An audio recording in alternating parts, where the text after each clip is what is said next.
Hello guys, this is my ITX build.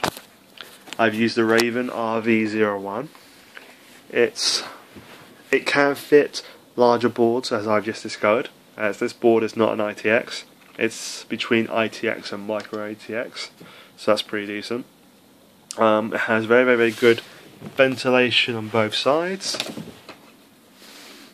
and yes, it's a very small case. No bigger than your old VCR or first generation DVD players, I'd say. Do you remember how big those were once upon a time? So no bigger than that, and yeah. It does come with two fans, these small slim ones. It didn't come with these particular two because I've replaced them with the Scythe fans.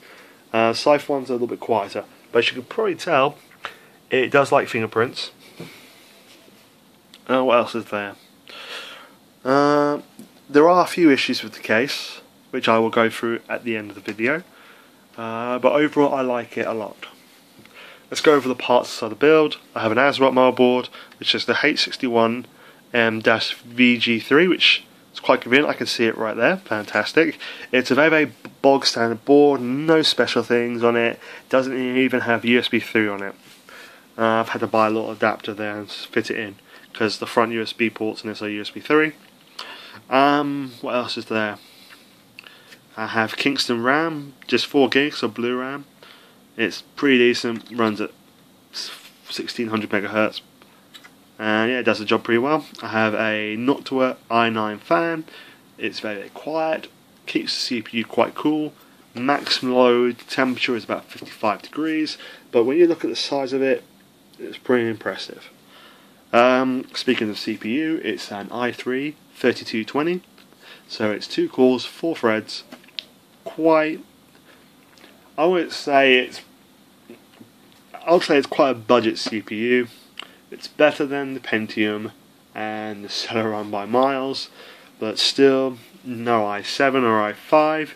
I think it should be able to play games for the next couple of years until an upgrade is necessary. What else is there? I have 3 storage drives. An SSD, 120 gig from Kingston. It's the V100 series. Not the fastest SSD in the world, but it does the job. Storage drive for games, which is a 320 gig Samsung drive, and then I have a 1 terabyte Western Digital Blue drive. And what else is there? I have a power supply by Be Quiet. It's a 300 watt SFX power supply, 80 plus certified. I don't think it's bronze, I just think it's the bog standard power supply, but it was one of the cheapest I could find, which wasn't unbranded. Be Quiet is a good brand, to my knowledge. Never heard anyone whinge about them. Oh yes, I've also got a graphic card in here, which I'll just show you in 2 seconds. Okay, here it is in here. As you can probably see from the logo there, it's an MSI graphic card. It's the MSI 750 Ti OC Gaming Edition graphic card. If I had seen that graphic card, I would have never guessed it was a 750 Ti. It absolutely stunning. They haven't skimped down it at all. It's very quiet. Maximum temperature I've seen on 750 Ti is 55 degrees, and I've heavily overclocked it. Yeah, this build pretty much was designed to be energy efficient and to have no more power usage than a console, but absolutely slaughter it. Which it does. I also have a DVD drive at the front, which is a nightmare to put in, which I'll go through in a little bit. Problems I've had with this build was mounting in the power supply. It had the box effect. You know when you buy something new and you put it back in the box because it shows that it's faulty, or you're sending it off, or you're just testing it. You can never get it back in the way it came out. Same thing with this with this mount for the power supply, and it's extremely annoying when you've forgotten that you've actually not switched it on, which I did, because that's where you plug in the power, and there's like a little adapter which goes all around the case and plugs in the back there. So yeah, that's the longest time it took me to install a power supply. What else is there? The slot drive. uses a different connection to what I thought it was, because I thought it would use a standard SATA power and SATA data connection, but it does not. It uses a smaller connection, I'm guessing for laptops. I did not know this. I just thought they all used the same. And also, sorry, I'm just looking at something. Also, the drive doesn't quite fit properly. Well, the actual drive itself does, but I had to buy an adapter, and this was the smallest one I could find, and it still didn't fit. So I had to rip off the plastic shroud. Still didn't fit. Had to saw off a little bit off the side of the additional plastic. It fit in that side, but then the the SATA power wouldn't fit in.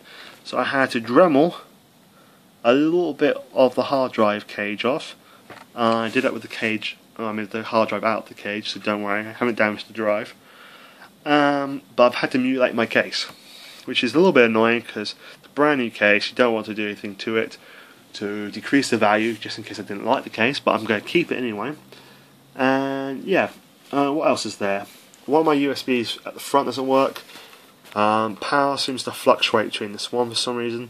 Bottom one works fine. This one, it shows that you plug in some USB speakers, the power keeps fluctuating, so you'll have enough power in it, but you can see the speaker LED come on, off, on, off, on, off. And if you plug in an Xbox controller, it does not work at all. Just with the one for some reason. What I might do inside the future is might just replace this port completely. Don't know how I'll do it, but that's the fun of it, I suppose. Performance of this whole system is absolutely amazing for what it is. 3D Mark said this was above a gaming laptop, which is where I was pretty much aiming. It has the same power draw probably as a gaming laptop. Let me just give you some benchmarks. Saints Row 4, minimal frame rate was about 35 on the highest settings on 1080p, and the highest frame rate was about 80.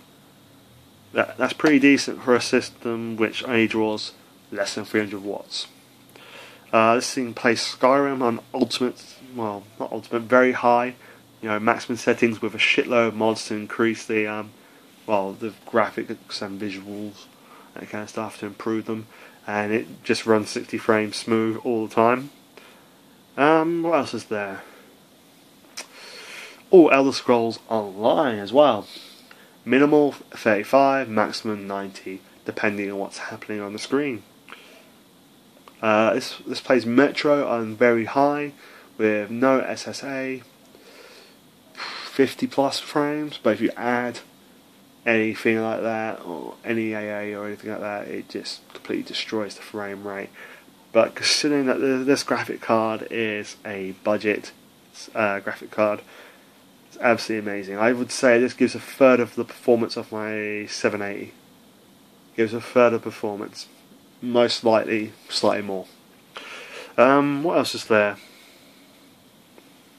I think that's it for this one actually, guys. If you have any questions, please ask me. If you have any offensive comments, Craig, please write them down below. Thanks for watching.